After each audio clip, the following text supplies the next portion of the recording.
Welcome everyone. आज का पाठ है दो बैलों की कथा। इसके आज मैं आपको क्वेश्चन आंसर्स बता रही हूँ। तो दो बैलों की कथा पाठ हिंदी साहित्य की किस विधा के अंतर्गत आता है?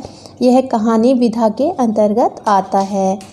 दो बैलों की कथा कहानी के लेखक कौन हैं? इसके लेखक हैं प्रेमचंद। प्रेमचंद अपनी किस प्रकार की रचनाओं के लिए प्रसिद्ध हुए थे? उपन्यास वो ज़्यादा लिखते थे, तो उपन्यास के लिए प्रसिद्ध थे। प्रेमचंद ने अपनी कहानी दो बैलों की कथा में किसका वर्णन किया है? तो इस कहानी में उन्होंने बैलों की मित्रता का वर्णन किया है, यानी बैलों की दोस्ती का वर्णन इन्होंने किया है। दो बैलों की कथा कहानी में किस किस का संबंध दिखाया है? यहाँ पर किसान और उसके पशुओं का संबंध दिखाया गया है। लेखक के अनुसार सबसे बुद्धिमान जानवर किसे समझा जाता है? गधे को। बुद्धिमान नहीं, बुद्धिहीन है ये। तो बुद्धिहीन जानवर किसे समझा जाता है? गधे को।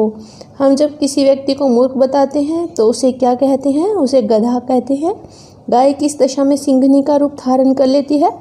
ब्याही हुई, यानी जब उसका बच्चा होता है तो वह सिंघनी बन जाती है। गधे के चेहरे पर कौन सा स्थायी भाव हमेशा छाया रहता है? विषाद का, यानी वह दुखी सा नज़र आता है हमेशा। भारतवासियों को किस देश में घुसने नहीं दिया जा रहा था? उत्तर है अमेरिका। किस देश के लोगों की एक विजय ने उन्हें सभ्य जातियों के लोगों में स्थान दिला दिया? जापान। अगर वे भी ईंट का जवाब पत्थर से देना सीख जाते तो शायद सभ्य कहलाते। ये शब्द लेखक ने किसके लिए कहे हैं? भारतीयों के लिए। बछिया का ताऊ किसके लिए प्रयोग किया जाता है? बैल के लिए। हीरा और मोती बैलों के स्वामी का क्या नाम था? झुरी। झुरी के दोनों बैल कौन सी प्रजाति के थे? पछाई प्रजाति के। झुरी के साले का क्या नाम था? उसका नाम था गया। सॉरी। दोनों बैल कौन सी भाषा में एक दूसरे के भावों को समझ लेते थे? मुख भाषा में। मुख भाषा होती है जब हम इशारों से कोई बात करते हैं, उसे मुख भाषा कहा जाता है। झुरी ने प्रातः ही नाद पर खड़े होकर खड़े बैलों को देख करके क्या किया? उन्हें गले लगा लिया था। कैसे नमक हराम बैल हैं कि एक दिन वहाँ काम ना किया? ये शब्द किसने कहे? ये शब्द कहे थे झुरी की पत्नी ने।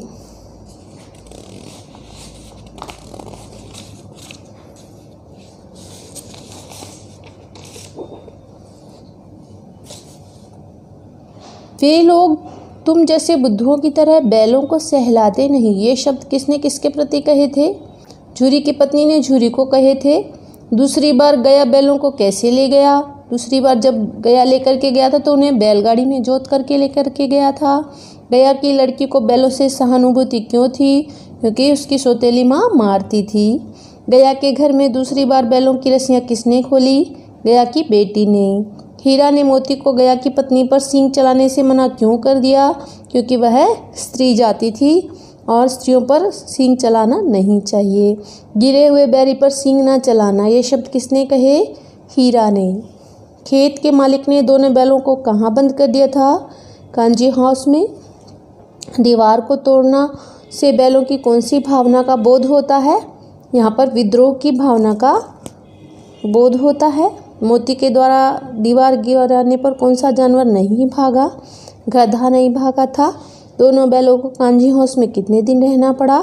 1 वीक तक वो रहे थे, यानी 1 सप्ताह तक वो रहे थे। ये सब मैंने आपको यहाँ पर क्वेश्चन आंसर्स बताए हैं। आप इन्हें नोट डाउन करके मुझे अपने नोट्स चेक करा सकते हैं। मैंने इसके लिए व्हाट्सएप लिंक जो है मेरा आपको सबसे इसमें दिया है डिस्क्रिप्शन बॉक्स में, तो आप वहाँ से मुझे अपने नोट्स सेंड कर सकते हैं और आप ये नोट डाउन करके इन्हें लर्न भी कर सकते हैं।